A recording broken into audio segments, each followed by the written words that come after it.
Ardalleen jirra borulleen jiraan nu warra jiruuf yaamame lafa tanallee irratti haga waaqi ganna nuu kenne hin jiraanna du'aan duuballe jiruu bara baraatti nu eegata. Kanaafuu hin jirra hin jiraanna. Bakkuma jirtanutti warri Gooftaa Yesuus Kiristoos hin jirtan cufti eebbifamtanii jirtani. Biyya alaaf keessa teettanii warri yeroo tana ergaa tana dhaga'uu jirtan kana hordofuu jirtan cufti eebbi waaqaa isinti bultii teessan jireenya keessanii taafarqatu jedha. Ardhalle akkuma isin beektan dubbii waaqayyoo qabadhee isiniif dhiyaadhee jira. Dubbii waaqaa ardha keessaa waliin barannu Wangeela Maatoos boqota 2 qajeeltuu 11 irraa ardha waliin baranna. Ardhan jalqabna yoo waaqni qarqaare yeroo biraa itti deebi'ee itti fufaa jechuudha. Amma immoo dubbii waaqaa waliin dubbifanna. Kitaaba qulqulluun yookaan kitaaba hojicha harkaa qabu, kitaaba afaan Oromiffaa harkaa qaba, kaloqoda gujiitiin barreeffama harkaa qaba, waliin dubbifanna. Mana seenanii mucaa haadha isaa maaramii waliin dhaggane. Gadi jedhanii isaaf sagadane. Achiin duuba subba ifii banane warqee ixaanaaf qumbii isaaf kennane jedha. Bakka kanatti wanti nuti dhagginu warri beektotaa yookaan warra urjii qorqoru jedha kitaaba. Warri beektoota yookaan qarooleen warri urjii qorqoru tokko warri kuni dhaloota Yesuus dhaga'anii biyya fagoorraa barbaada dhufan. Yoo dhufan bakkalchaan qajeelamanii dhufan. Bakkalchi dhufee mana Yesuus keessa jiru irratti dhaabbatee jennaani gara manaa ol seenanii. Ol seenanii Yesuus yookaan haadha isaa maaramii waliin daa'ima dhaggan jedha. Daa'ima dhalate haadha isaa maaramii waliin dhaggan Yesuus jechuudha. Waliin dhagganidha. Ardhaa waaqina qarqaaree mata dureen irra dubbatuu fedhu ko'a iflaalla mata duree jettu. Ko'a iflaalla. Gabaadduu dubbatuu fedha. Ko'a iflaalla.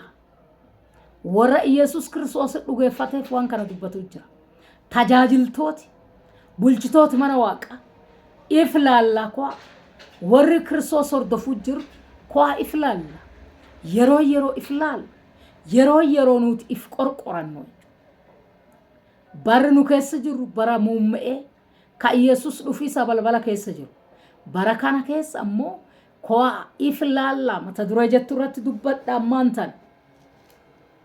Bakka kanatti Yesuus barbaada dhufe warri kun. Dhufanii haadha isaa maaramii waliin dhagganii.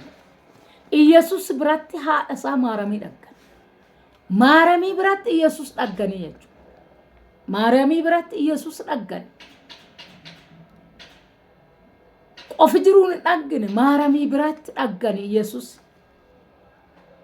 Ardhaa ergaan qaraa ta'an dubbatuu fedhu sitana kutaan qaraa. Nami yoo nu laale, nami yoo na laale, yoo si laale Yesuus na biratti dhaggaa. Si biratti dhaggaa. Gaaffii nu cuttiif gaafan. Yesuus hin dhagga hin mul'ata na biratti. Nami yoo na laalu ala nami yoo na laalu. Maan dhagga na biratti. Si bira maan dhagga. Yeroon tun yeroo nu uf laalu. Yesuus hin mul'ata mana kiyya keessatti. Mana kee keessatti. Haasaa kenna keessa. Tapha kolla kenna keessa Yesuus hin jira. Bakka hojii kennaa Yesuus hin jira. Bakka hojjannu. Waan nu hojjannu keessa hin jira Yesuus. Hojii nu hojjannu san keessa Yesuus hin jira. Bakka hojii keetisa Yesuus hin jira. Ittiin dhaggama yookaan irratti ulfaata hojii tasan. Waa ati amma hojii jirtu san keessa Yesuus hin jira. Waa ati karoorfattu hojjatiisa Yesuus keessa hin jira.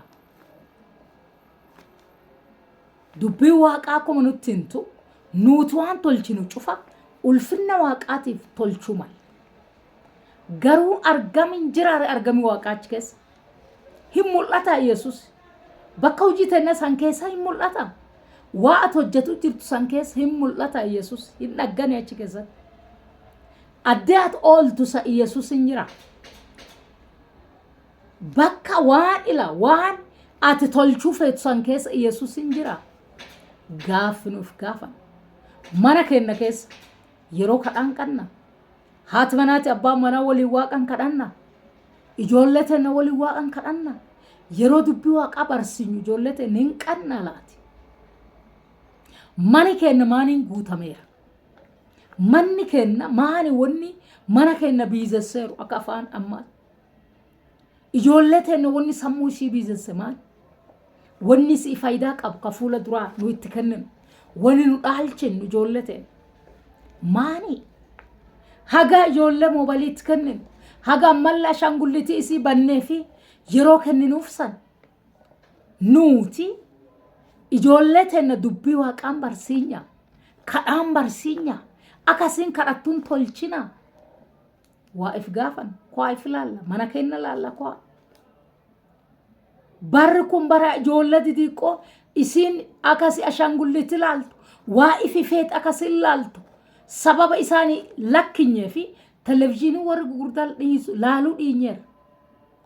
Maaf fedhii isaanii waan guunnuuf.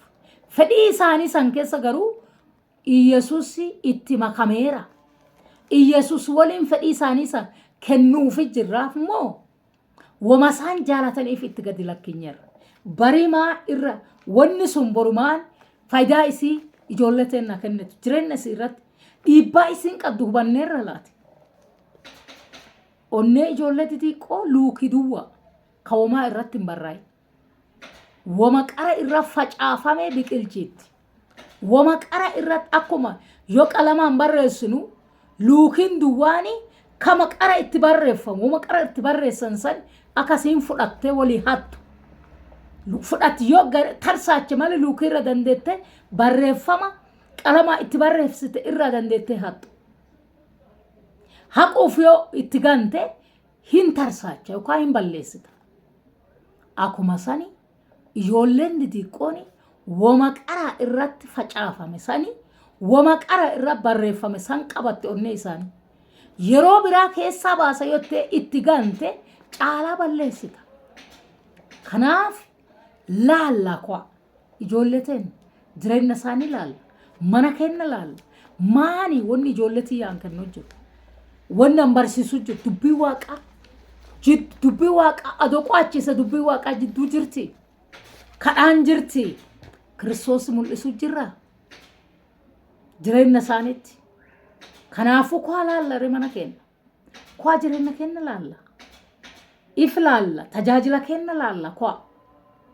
Nu warri tajaajiltoota kwaa if laalla. Lallabee isa akka lallabisan jiraachuu jira. Faarsee akka faarsisan jiraachuu jira. Kwaa hin laalla. Tajaajilaan tokko jireenyi isaa yoo tajaajila sanii waliin fakkaatin yoo waliin simate rakkoo. Dubbiin dubbatu santi irree dhaba. Nama hin jijjiirtu. Si'uun jijjiirre akkan nama jijjiirti. Kanaaf galgala wanni anjechuu fedhu lafa galgaloota Yesuus dhufiisaaf gabaabbatte tana keessa kwaa if laalla. Hin laalla if. Tajaajila kennaaf if madaal jireenyi keenya akkan jira. Ooliin teenya akkan jirti. Wanni keenya akkan jira. Dubbiin tiyya akkan jirti. Manni kee akkan jira inni if laalla. Yeroo tokko namni lubaa tokko adoo barsiisu lallabiisatti odoo jiru akkas jedhee barsiisa. Namuu waan qaddame kenna warra hiyyeeyyii halama qaddu tokko kenni hiyyeessaa rakkataa jedhee barsiisa.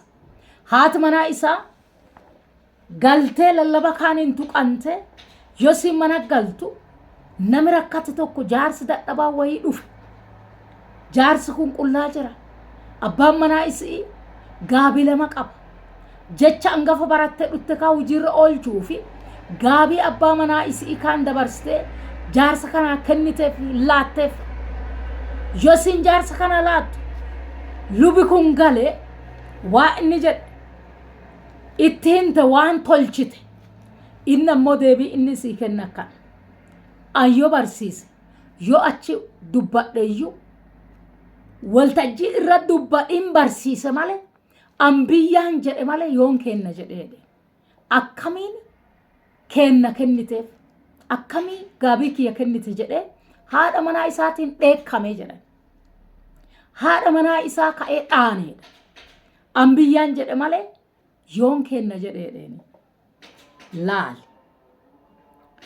nami waan lallabe waan biyyaan jedhe san yoo ifi tolchuu hin danda'ini wanni sun bu'aadhaatti hiikkaadhaatti lallabi sun danda'e irree namaan jijjiiruu hin qabu si'uun jijjiirre ka kanaafu kuwa lallabu nama na hojjate gara namaa deemuu mal faaruu an faarsu qara na jireenya kiyya hojjate gara namaa takkuu malte ardhare jireenya kenna nuuti yoo ifilaal jireenya kenna lallannu fakkaata faaruu nu faarsinu jireenya kenna wal simata jireenya kenna kuwa ifilaalla deebinee ifilaalla kuwa yeroo tokko ungela Luqaas boqota salama qajeltu 42 irratti Maariyamii fi Yoosefi Yesus gaafa inni ganna 12 fuudhanii gara yookaan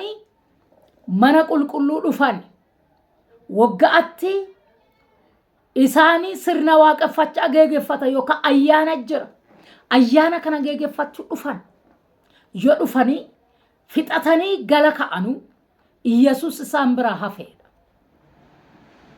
idduma mana qulqulluu kana hafe isaan garuu isaan waliin jira sa'a deensa jalqaban deeman karaa guyyaa tokko deeman yoo isaan warra dhiyaatanii laalanu Yesus isaan biran jiru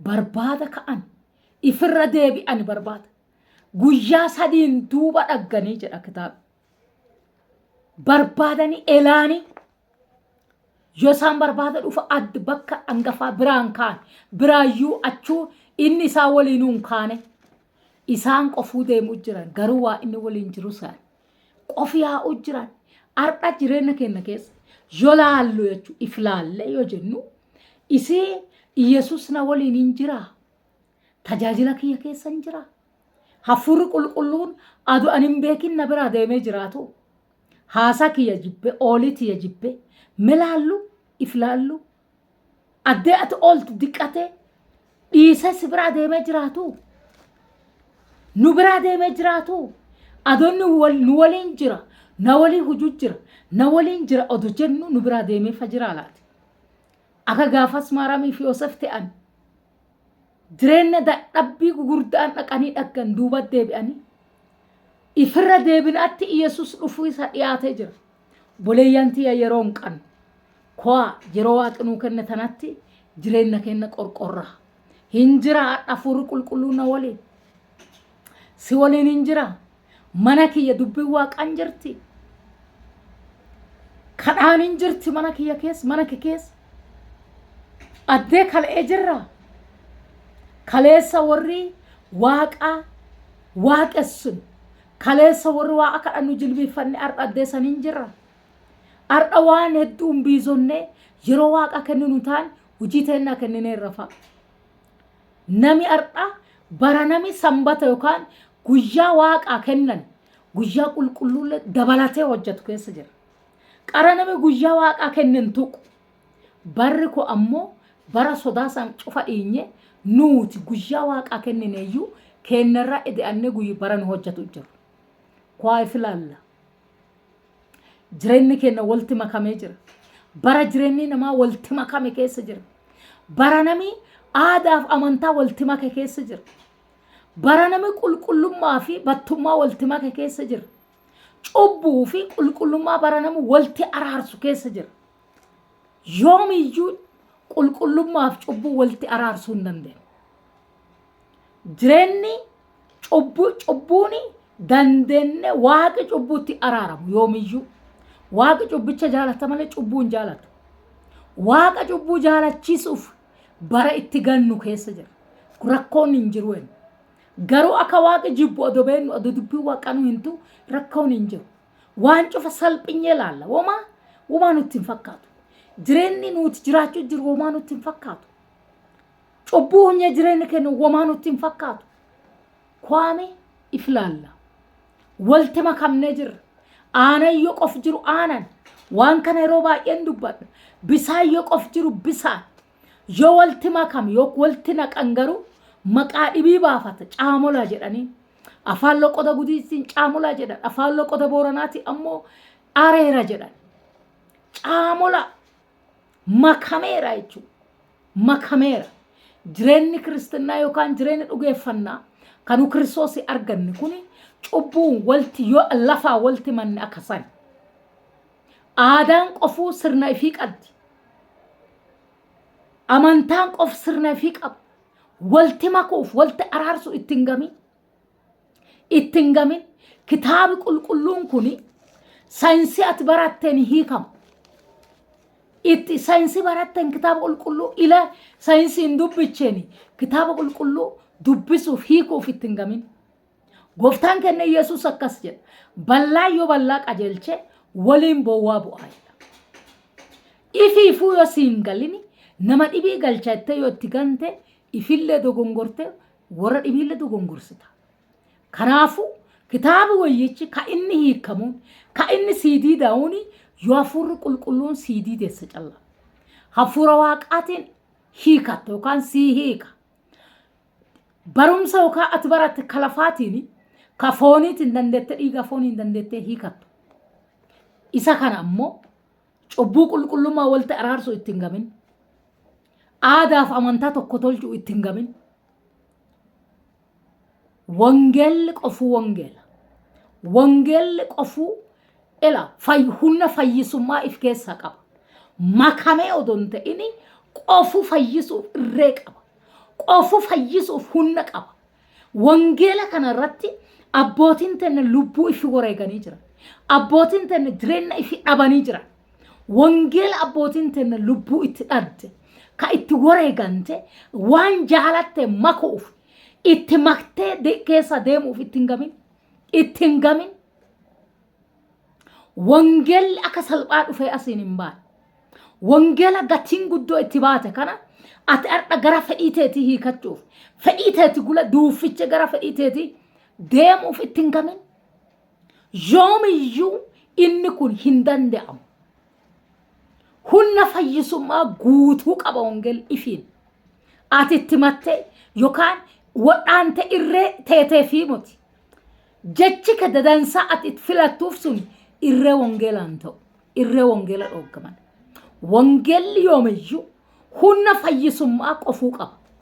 Wangeelli ati bifa milissitee itti gantee fi humna dhabu siif humna dhaba malee wangeelli warra dhibiif humna dhabu. Inni yoo cuf humna qaba. Garuu siif humna dhaba. Si fayyisuuf humna dhaba waa itti makatte. Jireenya ka jijjiiruuf humna dhaba siif. Warra dhibiif yoomiyyuu humni isaa guutuu. Kanaafuu wangeela akka salphaa dhufe seete itti makuuf makattee deemuuf gara ifii feete gula hiikattee ifi harkicha deemuuf ittiin gamin. Kanaafii har'a ergaan qabu isii tana. Jireenya keenya laalla. Jireenya keenya to'an. Ko'a nu warra gumii dura deemu. Lubooti, faarfattooti, tajaajiltooti, paasterooti, kolbaa yookaan gumii waaqaa qabannee deemnu gara laal dubbii waaqaa dhugaa gara wangeela dhugaa isa kaleessa abbootiin tenna itti wareegantee nuun baacha kana gumii achi oofuman. Gumii ba'attee deemtuuni gara ifii makante gumii sirraan gumii bineensi nyaatin. Yayyin sirraan hin nyaatin dhaloota. Dallaa jaarame hin cabsin karaa keetiin hin cabin. Yoomiyyuu wangeelli itti makamu. Jireenyi kee makamee fi dhaloota gara waan hin malle gara waan ila humna hin qabne lallaba fayyinni keessa hin jiru. Lallaba irreen keessa hin jiru. Irree fayyisummaa lallaba hin qabne dhaloota lallabe. Achi hin geessin ittiin makin. Ittiin makin. Wangeelli yoomiyyuu inni irree qaba waan ta'eef. Kwa dhaloota ba'annee deemnu kana gara dubbii jiraattu tana deebinya. Gara dubbii qulqullitti deebinyame jireenyi kenna eessa funduleera. Eessa gula funduleera kwaallalla. Tajaajiltoota iflaal if qorqor. Kwa nabira odooti jira jettu sibiraa ka'ee rafate. Hafuur qulqulluun dhiisee sibiraa deemee rafate. Yoo ati matte sibiraa deema. Gaaffii hin qabdu tun. Yoo ati dhugaa tana walti makatte dhiisee si deema. Foonii itti gamuu jirta. Tanaafuu komee hin deebina. Ardhalle yeroo araaraa bal'oo qanna. Gumii callaa araara galaa jenna maal ifi hoo. Kwaa deebinee laalla. Jireenya kenna deebina. Nama meeqa nurra gaddeera. Nama meeqa takki boochinneerra galgaawoti. Nama meeqa sababa kenna mana waaqaatii baay'eera. Sababa kenna nama meeqatti duubatti deebi'eera. Nu laalee nami meeqi inni nu akkana jira isinuu eegi akkana jiraatte jedhee deemee cubbuu keessa jireenyi isaa daakatee seeneera laata. Kwaa jireenya kenna laalla. If laalla. Mana kenna laalla. Tajaajila kenna laalla. Deebinee araara galla. Gara dubbii dhuga'aa isa kaleessa adoon makamin abbootiin tenna fiddeenu kennite kana gara kitaaba qulqulluu dhaloota deebinya. Dubbii jijjiiruuf fayyisuuf humna qabdu tanatti dhaloota deebinya. Jechi eenyuyyuu dhageettaa callaan nama fayyisu. Jechi nama fayyisu kunoo kitaaba wayyicha kana dubbii waaqaati. Dhage'uu callaan kan nama fayyisa. Dhage'uu callaa onnee namaa ka jijjiiru. Dhage'uu callaani jireenya namaa ka qulqulleessu ka jijjiiruu danda'u dubbii waaqaa callaa. Dubbii waaqaa tana garuu yoo nuti itti makne yoo nuti akka isiin ila jireenya yookaan jireenya dubbii tanaa hin malii yoo nu jiraanne irree dhoggina. Kwaame kwaa jireenya dubbii tanaa malee jiraanne. Kwaa Kiristoos mul'inya jireenya kenna irratti. Dhalooti yoo nu laalu Kiristoos nurratti dhaggu malee. Yoo na laalu yoo si laalu har'a dhalooti maa dhagga? Gosummaa ta'uu, hamii ta'uu, hammeenna ta'uu, walirratti ka'uu ta'uu, wal darbuu ta'uu maani wanni warra alaarratti waan dhagganu har'a mana waaqaa keessaa yoo dhaggante dhalooti maa dhaggee dhufu? Har'a dhaloota ifa teenerra moo dukkana teenerra? Warra sila achi as dhufu nuti deebisu jirra moo as deebi'u as akka isaan dhufa affeeruu jira. Jireenyi kenna nama affeeruu jira moo nama mana waaqaatti yaasuu jira. Kwaame iflaalla. Tajaajiltoota kwaa iflaalla. Jireenya kenna qorqorra.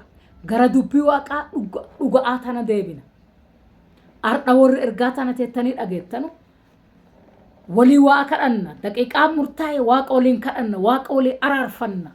Bakka jirtanutti jireenya kenna. Jireenya makame. Kwaa deebinyee waaqa kadhanna waliin akka waaqayyo nu araaramu. Waaqa kadhanna.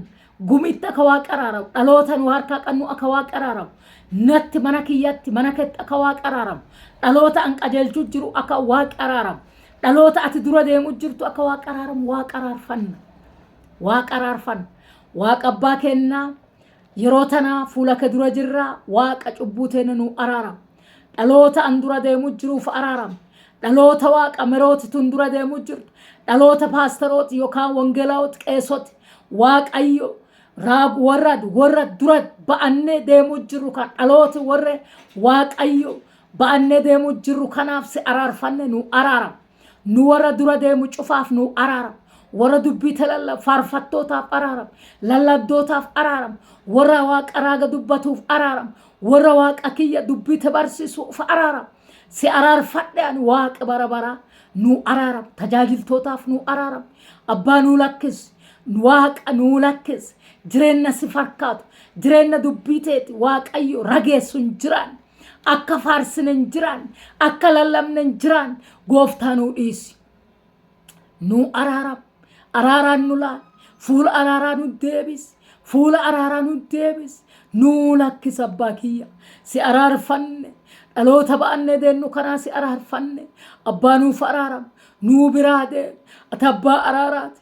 Ati abbaa naasuuti. Akka kennan jirtu. Ati akka kee jirta. waaqayyo ilma kee ergitee dhaloota kana dukkana keessa baachaati nuutammoo hojii teennan kaka'e dhalooti dukkana deebi'u jira abbaanuu araara fuula kee dura jirra gooftanuu dhiisi abbaanuu lakkisi nuu laalin ilma kee Yesuus laalin nuu araara warra tajaajiltootaatiif si araarfadhe maroota mana kadhaa waaqayyo sooreyyoota mana kadhaatiif si araarfadhe abbaa kiyya nuu araara nuu dhiisa abba ar'aantana nuuti warra waaqayyo nama dura deemu warri nama qajeelchu warri nama dubbite dubbatu akka dubbanne sanitti jiraatu ittiin jiru akka faarsinetti jiraatu ittiin jiru ati waaqa bara bara nutti gadditee jirta si araarfadhe waaqa dhaloota kanaaf abbaa nuu lakkisi nuu araara nuu dhiisi abbaa nuu lakkisi goofta biraa nuu deeme abbaa nu laalin ilma kee Yesuus laalin nu araara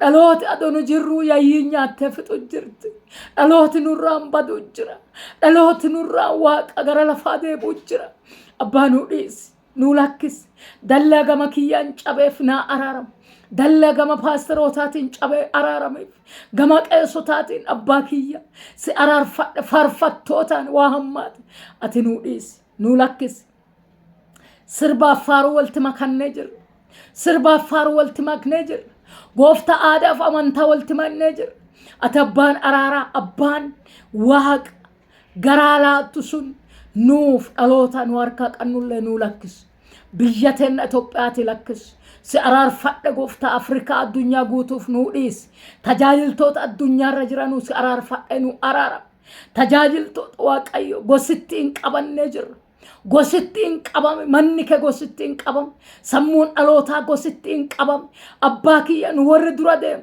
dhugaa tana diidessuu dadhanne nulle itti makanne keessatti jinne waaqa abbaa araaraa nuu dhiisi si araarfadhe nuu araara gooftaa nuuf araara nuu lakkisi si araarfadhe nuu araara biraa nuu deem nu laalin muraaf tajaajilli kenna muraaf hin ta'in fayyinnaaf akka nuu ta'u abbaa nuu lakkisi dhiiga ilma keetiitiin nutti araaram nu dhiqi dhaloota kanaaf araaram galgala kana nutti dubbattee jirta akka dubbiteeti tana akka jiraanu nu qarqaar jireenya kenna akkas mul'inyu nu qarqaar dhaloota kanaaf fakkeenya gaarii akka ta'e nu qarqaar dhugaa tana diidessu akka dandeenyu nu qarqaar wangeela kana abbaa dhugaaf hafuura akka lallabuu dandeenyu nu qarqaar dhugaa tana irree akka dhoggine nu qarqaar nuu haf nuu dhiis nuu lakkis biraa nuu dee mana kadhaatti araaram waldaatti waaqayyo mana kadhaa kamittu baadiyyaaf magaala ka jiruuf gooftaa biyya keessa ala ka jiruuf mana kadhaatti araaram nuu dhiis biraa nuu dee nuu lakkisi galgala kana waaqi bara baraa lafa galgaloot lafa dhufaaf ati deebite tanatti akka nuti waaqa sitti deebinu qalbii cadde onnee cadde nuu kenni waan galgala kana nuu araaranteef angalata sii qaba ulfinni sii ta'u maqaan kee eebbifamu bakkuma jirrutti waan araarri kee nu dhaqqabeef maqaan kee ulfaatu galateeffame ol jedhi maqaa gooftaa Iyesuustiin ameen yeroo tanaa warri waliin waaqa kadhanne cuftinuu araarri waaqayyo warra isa araarfate cufaaf waan araarri nuu ta'eef ammaan duuballe jireenyi kenna jiruu araaraa fuula waaqa dura deebine kanaan itti hafuufnuu jedha yeroo biraa yoo waaqni qarqaare mata duruu matanaa kutaa itti aanu qabadhee isiniif dhiyaadha bakka jirtanutti gooftaan isinaa eebbisu warra dhibiif sheer godhuu hin dagatina waaqi guddaan bara keessanaa eebbisu eebbifamaa